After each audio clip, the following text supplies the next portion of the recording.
6 akan merepresentasikan materi tentang kesulitan belajar yang beranggotakan saya Dwi Melia dan teman saya Nugraheni Nurfaiza, Adven Aditya, Arya Wira Agustian, dan Dinarsi.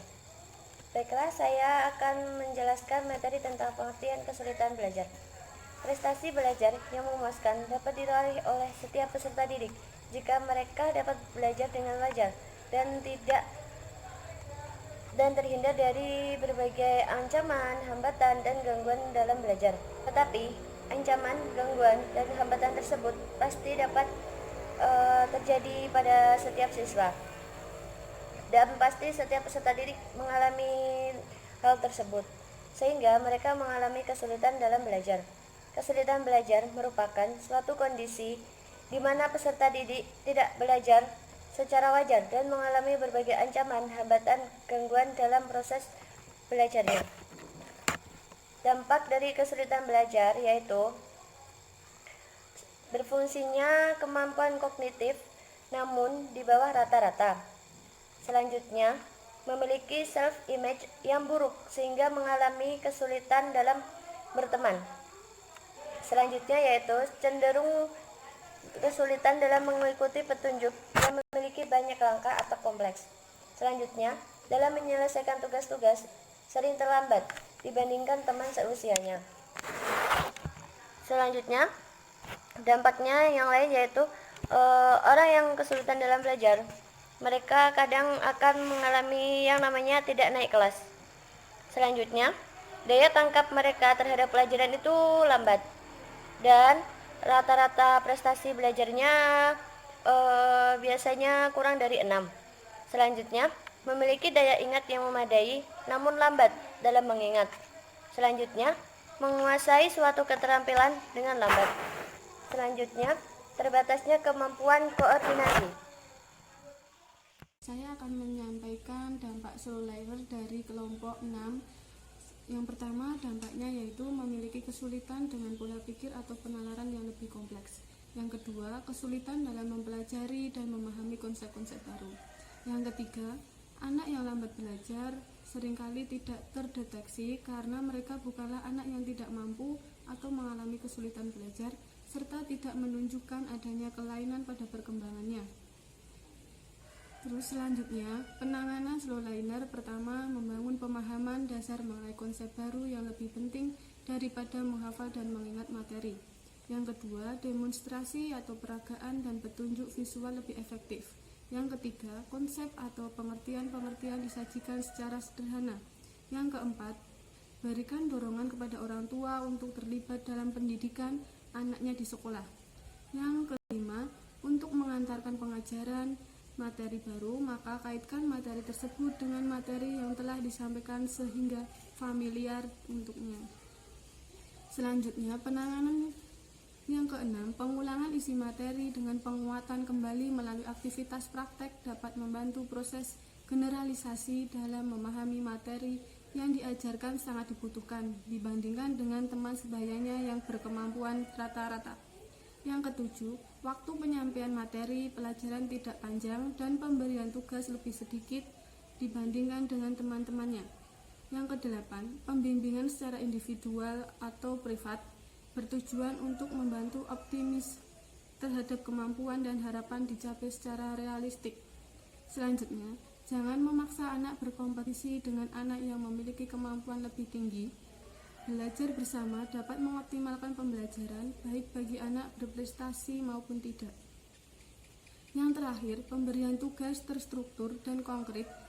Dalam belajar, kelompok dapat ditugaskan dalam bertanggung jawab pada bagian yang konkret, sedangkan anak lain dapat mengambil tanggung jawab pada komponen yang lebih abstrak. Selanjutnya yaitu kebutuhan dalam lingkup pendidikan. Satu yaitu tunanetra. Tunanetra yaitu anak yang dalam proses pembelajarannya harus menggunakan tulisan braille. Yang kedua, selain membutuhkan tulisan braille, anak tersebut harus mendapatkan bimbingan dari para guru atau pendekatan yang lebih khusus dibanding dengan lainnya. Guru Yang selanjutnya adalah guru harus menggunakan media pembelajaran yang nyata atau real atau replika. Selanjutnya yaitu tunarungu.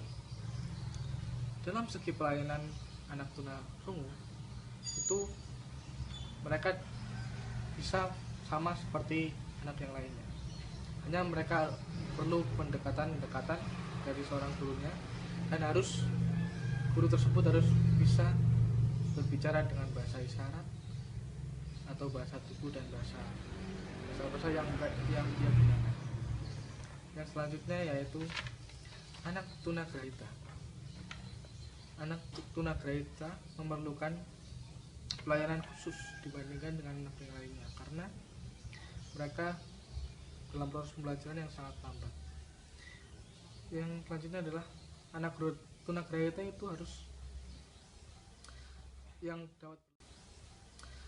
yang dapat berlatih atau ingin berlatih, dia perlu bimbingan yang lebih ekstra dari pendidiknya agar mereka tidak minder dan tidak tergantung dengan orang lain. Anak tunagrahita yaitu anak yang memerlukan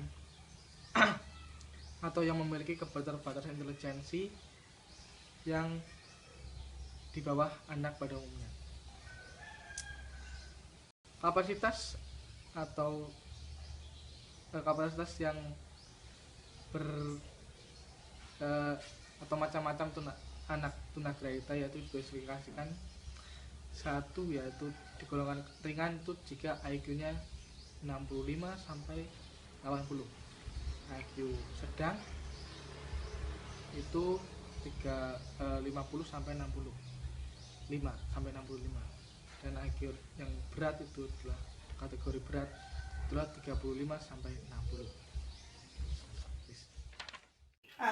Yang pertama saya akan bahas yaitu anak tunagrahita.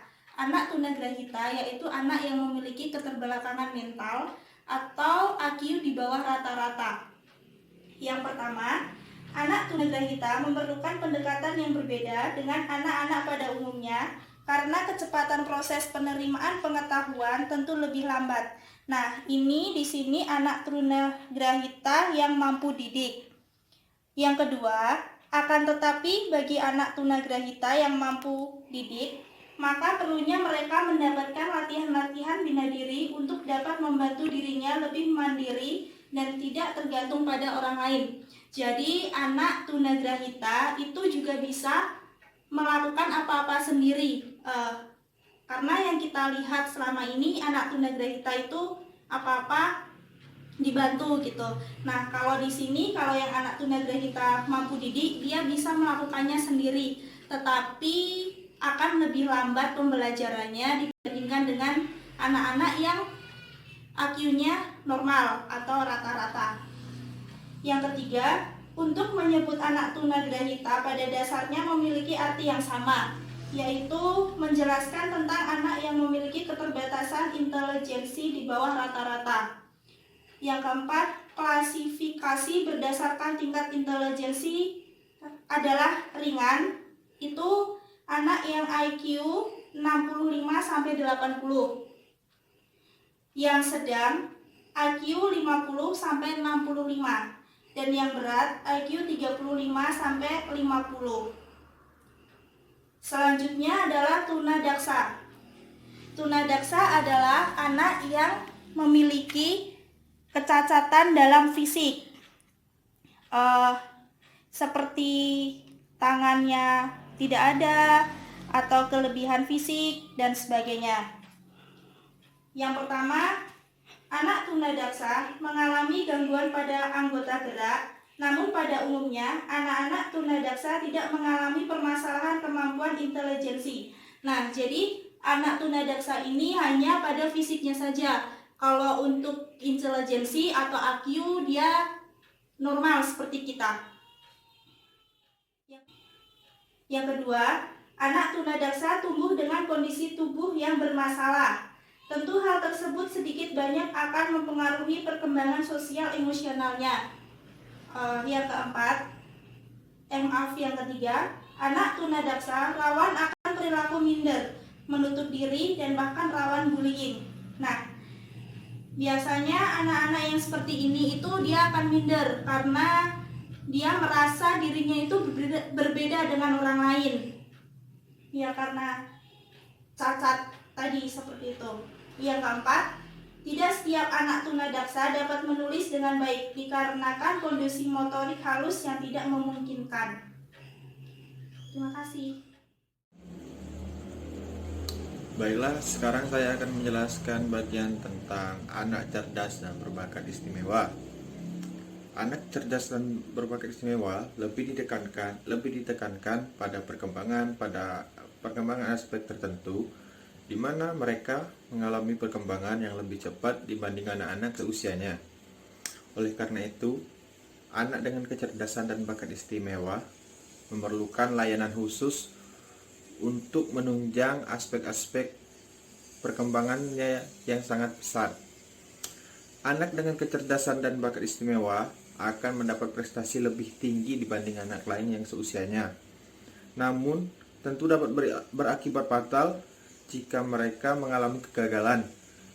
Hal yang dapat terjadi adalah menutup diri, stres tinggi, sampai dengan bunuh diri. Dapat terjadi pada anak dengan kecerdasan dan bakat istimewa yang mengalami kegagalan. Kesimpulan, kesulitan belajar adalah suatu kondisi di mana anak didik tidak belajar secara wajar, disebabkan adanya ancaman hambatan ataupun gangguan dalam belajar.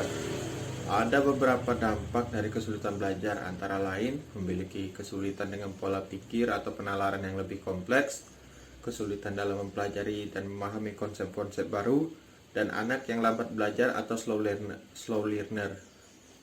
Seringkali tidak terdeteksi karena mereka bukanlah anak yang tidak mampu atau mengalami kesulitan belajar, serta tidak menunjukkan adanya kelainan pada perkembangannya seperti yang tidak dapat terdeteksi pada anak dengan keterbelakangan mental. Aksesibilitas untuk anak-anak kesulitan belajar pun ada langkah-langkahnya agar dapat keluar dari kesulitan belajar tersebut. Kebutuhan dalam lingkup pendidikan untuk kesulitan belajar pun juga ada, seperti tunanetra. Mereka kesulitan belajar membaca membutuhkan braille untuk memudahkannya agar dapat membaca seperti orang-orang lain. Sekian presentasi dari kelompok kami, lebih dan kurang mohon maaf. Wassalamualaikum warahmatullahi wabarakatuh.